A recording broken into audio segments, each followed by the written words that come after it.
କ'ଣ କରାଯିବ? ଆକ୍ଚୁଆଲି ସରକାରଙ୍କର ନିୟମ ଅନୁଯାୟୀ ବାପା ମାମାନଙ୍କୁ କ'ଣ ଦରକାର? ପୁଅ ଦରକାର ନା ଝିଅ ଦରକାର? ମୁଁ କହୁଛି ଝିଅ ଦରକାର। ଆଚ୍ଛା, କାରଣ ଏ ପୁଅ ମାନେ ଜମାରୁ କାମକୁ ନୁହନ୍ତି, ହଁ। ମାନେ ଜମା ଭିଡ଼କୁ ନୁହନ୍ତି, ଏଇରେ। କିନ୍ତୁ ଆମେ ଝିଅ ଖାଣ୍ଟି ଗୁଆ ଘିଅ। ଆମକୁ ଯୋଉ କାମେ ଲାଗ ଆମେ ଅସନ ସୂତା ରଖିବ।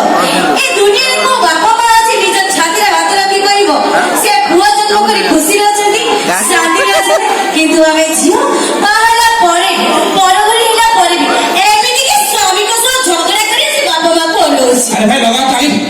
ଭାଇ କାହିଁ ଲଗେଇବେ? ଭାଇଙ୍କ କଥା ଏଇଟା ନାଇଁ, ସେ ଆପଣ ଲଗେଇବେ। ବୁଝିପାରିଲେନି।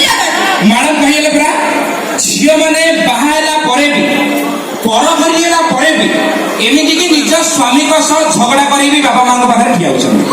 କିନ୍ତୁ ଆଜ୍ଞା ସେ ହତଭାଗ୍ୟ ସ୍ୱାମୀ ଆଉ କି ଆମେ କି ନା ନା ଏକଥା ମୁଁ କହୁନି ଆଜ୍ଞା। ମ୍ୟାଡାମ କହିଗଲେ ଆମ ପୁଅମାନେ ବାହାଘର ପୂର୍ବରୁ ବାପା ମାଙ୍କୁ ଅନଉଥିଲେ, କିନ୍ତୁ ବାହା ହେଲା ପରେ ଆଉ ବାପା ମାଙ୍କୁ ଅନଉନାହାନ୍ତି। ମାନେ ଆମେ ଯୋଉ ବାହା ହଉଛନ୍ତି ଆମ ପାଖକୁ ଯୋଉ ସ୍ତ୍ରୀ ଜଣଙ୍କର ଜନ୍ତୁ ଆସୁଛି ସିଏ ଆଉ କିଏ କି ଏଇ ଝିଅଟି ବୁଝିପାରୁନ? ଆମେ ହଉଛି ପୁରୁଷ ପୁଅ। ଆଚ୍ଛା। ପୁରୁଷ ପୁଅ ଆମେ ପିତ୍ତଳ ବାଟିକା ଘଷି ମାଜିଦେଲେ ସୁନା। ବାପରେ। ପୁରୁଷ ପୁଅ ଆମେ ପିତ୍ତଳ ବାଟିକା ଘଷି ମାଜିଦେଲେ ସୁନା, କିନ୍ତୁ ଏ ଝିଅ ଗୁଡା ଆଜ୍ଞା ମାଟିର ବାଟିକା ହାତରୁ ଖସିଲେ ଚୁନା।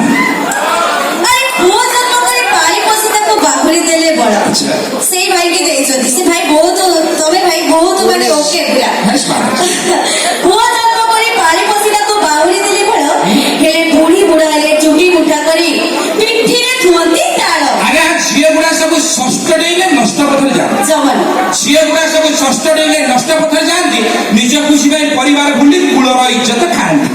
ଝିଅ ପର କରି ହେଲା ପରେ ବି ସେ ବାପା ମାଙ୍କ ଚିନ୍ତାରେ ଥାନ୍ତି। ବୋପା। ଝିଅ ପର କରି ହେଲା ପରେ ବି ବାପା ମାଙ୍କ ଚିନ୍ତାରେ ଥାନ୍ତି। ଖରାପ ଶୁଣିଲେ ସବୁ ସୁଖ ଛାଡି ବାପ ଘରକୁ ସେମାନେ ଥାନ୍ତି। ଆଜ୍ଞା ରାଗରେ ରୋଷେଇରେ ଯାହା କହୁ ପଛେ ପୁଅ ତ କାନ୍ଧରେ ନିଏ। ଆରେ, ରାଗରେ ରୋଷେଇରେ ଯାହା କହୁ ପଛେ ପୁଅ ତ କାନ୍ଧରେ ନିଏ, କିନ୍ତୁ ଏ ଝିଅ ଯଦି ବାହାହେଲା ବେଳେ ଯୌତୁକ କମ ଦାମ ନେଇଥାଏ କାନ୍ଧ ତ ଦିଏନି, କାନ୍ଦିବାକୁ ଭୁଲିଯାଏ। କ୍ରିଷ୍ଣା, ତମେ ଯାହାକୁ ପଛେ ପୁଅ ବାହା ହେଲା ପରେ ବାପା ମାଙ୍କୁ ଭୁଲିଯାଏ। ଆଜ୍ଞା ପାଖରେ ଶୁଏ, କାନରେ କୁହେ, ୟା କଥା କେବେ ଅନ୍ୟଥା ନୁହେଁ। ଏଇ କାନ ଫୁଣି ଝିଅଙ୍କ କଥାରେ ପୁଅ ନିଜ ଘର ଭାଙ୍ଗି ଦିଏ। ଏଇଟା ଅନେଇଲ, ଏ ଝିଅ ଗୁଡାକ ଯଦି ଘର ଭାଙ୍ଗୁଛନ୍ତି ତାହେଲେ ତମେ କାହିଁକି ହଉଛ ବାହା? ଆଜ୍ଞା ଏଇ ଅବଳା ଜାତିକି ଆମେ ନ ଚାହିଁଲେ କିଏ ହବ ତାଙ୍କ ସାହା? ଆମେ ନଥିଲେ ତ ଅମଳ ନଥାନ୍ତା, କୋଉଠୁ ଆସନ୍ତା ଜୀବନ? କଣ କହିଲେ? ଅମଳ ଆଉ ଥରେ କହିଲ? ଅମଳ ଭଲ ଏ ଆମକୁ ଛାଡ଼ି ଦେଇକି ଅମଳ କଲ କେମିତି କରୁଛନ୍ତି? ହବ ଆଜ୍ଞା? ଭାଇ ସେ କହିଲ ୱାଓ। ନାଇଁ ନାଇଁ ଆପଣ କୁହନ୍ତୁ ଆଜ୍ଞା, ଦୁବ ଜମି ଖଣ୍ଡ ଧରି ବସିଲେ ଆମର ହବ? ଚାଷ ଦରକାର, ଲଙ୍ଗଳ ଦରକାର, ସାର ଦରକାର, ବିହନ ଦରକାର। ଆମେ ହଉଛୁ ସାର, ଆମେ ବିହନ, ତମେ ଆମକୁ କହୁଛ କୁଆଡୁ ଆସନ୍ତା ଜୀବନ? ତମେ ହଉଛ ଅଚଳ ପଇସା। ମୋଟେ ସିଆଡକୁ ଯାଉନି। କାହିଁ? ଆମେ ଅଚଳ, ଆମେ ଅଚଳ। ତମେ ଦୁର୍ବଳ, ଆମେ ସବଳ।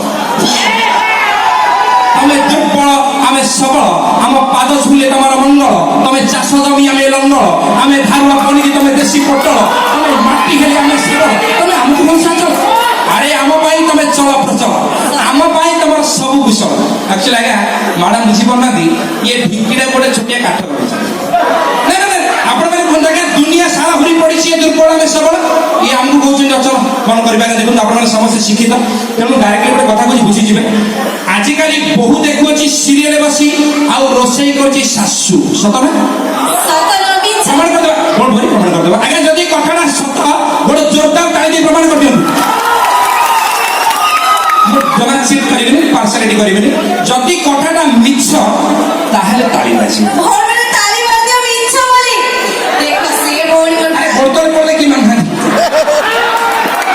ଦେଖୁ ଆଉ ଥରେ ଦେଖିଦେବ କି? ଆଜ୍ଞା ଯଦି କଥାଟା ସତ ପୁଣି ଥରେ ଗୋଟେ ଜୋରଦାର ତାଳି ହେଇଯାଉ। ଆଜ୍ଞା ତାଳି ବାଜିଲା, ଦୁଃଖ ଲାଗିଲା। କାହିଁକି ଦୁଃଖ ଲାଗିଲା? ଗୋଟେ ଲଜ୍ଜାଜନକ କଥା ଆଜ୍ଞା, ବୁଢୀ ବୟସରେ ପରିଣତି ବୟସରେ ଏମିତି ହଇରାଣ କରନ୍ତୁନି ଭଉଣୀ ମାନେ।